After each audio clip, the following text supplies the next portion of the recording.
नमस्कार। आज के इस महत्वपूर्ण स्वास्थ्य विश्लेषण में सभी का स्वागत है। आज हम एक ऐसे विषय पर बात करने वाले हैं जिस पर अक्सर बंद दरवाजों के पीछे ही फुसफुसाहट होती है या फिर झिझक के मारे कोई बात ही नहीं करता। हम बात कर रहे हैं ल्यूकोरिया यानी सफेद पानी की। यह महिलाओं के स्वास्थ्य से जुड़ा एक बहुत ही आम लेकिन बेहद अहम मुद्दा है। तो चलिए आज इस एक्सप्लेनर के जरिए सारी भ्रांतियों को दूर करते हैं और इस विषय को एक साफ, चिकित्सकीय और वैज्ञानिक नजरिए से समझते हैं। डर और झिझक को पीछे छोड़ने का वक्त आ गया है। तो सीधे मुद्दे पर आते हैं। एक बहुत ही बुनियादी सवाल है जो अक्सर खामोश चिंता का कारण बनता है। सफ़ेद पानी या वजाइनल डिस्चार्ज, क्या ये शरीर की कोई सामान्य प्रक्रिया है या फिर किसी गंभीर बीमारी का इशारा? मतलब इस पर खुलकर बात नहीं होती ना, इसलिए अक्सर बेवजह की घबराहट पैदा कर देता है।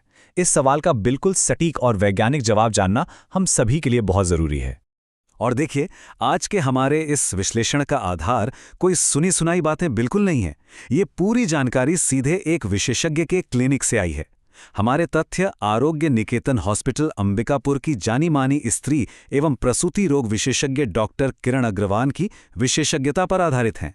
जाहिर सी बात है, जब मामला सेहत का हो तो हमेशा प्रमाणित और विश्वसनीय स्रोतों पर ही भरोसा करना चाहिए। और यही हमारी आज की इस चर्चा की मजबूत नींव है। भाग 1, ल्यूकोरिया आखिर है क्या?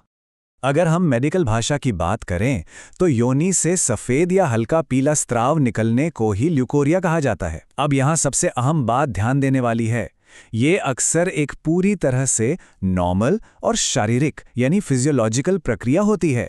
इसका सीधा सा मतलब है कि शरीर खुद को स्वस्थ और साफ रखने के लिए ही यह स्राव पैदा करता है।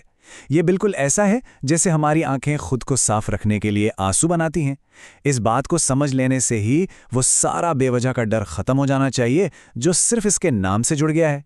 भाग 2, सामान्य और असामान्य स्राव के बीच का फर्क। तो हम कैसे पहचानें कि क्या सही है और क्या नहीं? देखिए, शरीर में होने वाले हार्मोनल बदलावों के कारण जैसे कि ओव्यूलेशन या गर्भावस्था के समय स्राव होना एकदम सामान्य बात है। ये शरीर का अपना प्राकृतिक तरीका है। लेकिन अगर ये स्राव बहुत ज़्यादा मात्रा में होने लगे, इसमें से कोई तेज़ दुर्गंध आने लगे या इसके साथ खुजली, जलन और कमर में दर्द जैसी समस्याएं शुरू हो जाएं, तो समझ लीजिए ये एक खतरे की घंटी है। ये लक्षण किसी फंगल या बैक्टीरियल संक्रमण का साफ इशारा हो सकता है। मतलब ये अब वो सामान्य वाली प्रक्रिया बिल्कुल नहीं रही। भाग 3, संक्रमण और इसके मुख्य कारण। अब सवाल उठता है कि ये असामान्य दिक्कतें होती क्यों हैं।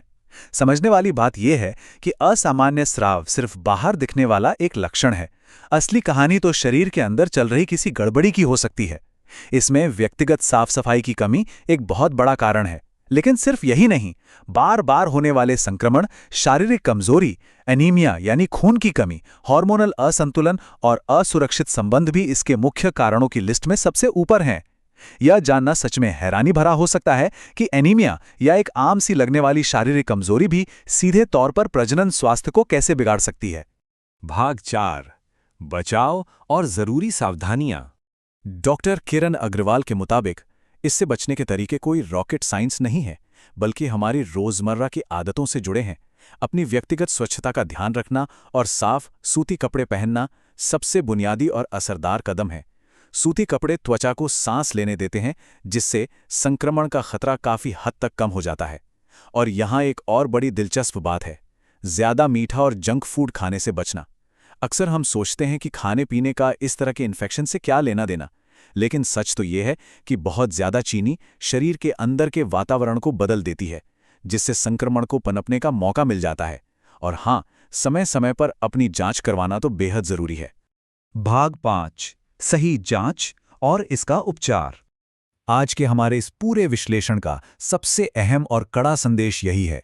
डॉक्टर अग्रवाल बहुत ही स्पष्ट शब्दों में चेतावनी देती हैं, खुद से अपना इलाज कभी ना करें। अक्सर देखा जाता है कि लोग मेडिकल स्टोर पर जाकर खुद ही दवाइयां खरीद लेते हैं। ऐसा करना समस्या को सुलझाने के बजाय उसे और भी ज्यादा गंभीर बना सकता है। अगर लक्षण लगातार बने हुए हैं तो बिना एक भी दिन बर्बाद किए सीधे एक विशेषज्ञ डॉक्टर से मिलना ही सबसे सुरक्षित और सही रास्ता है।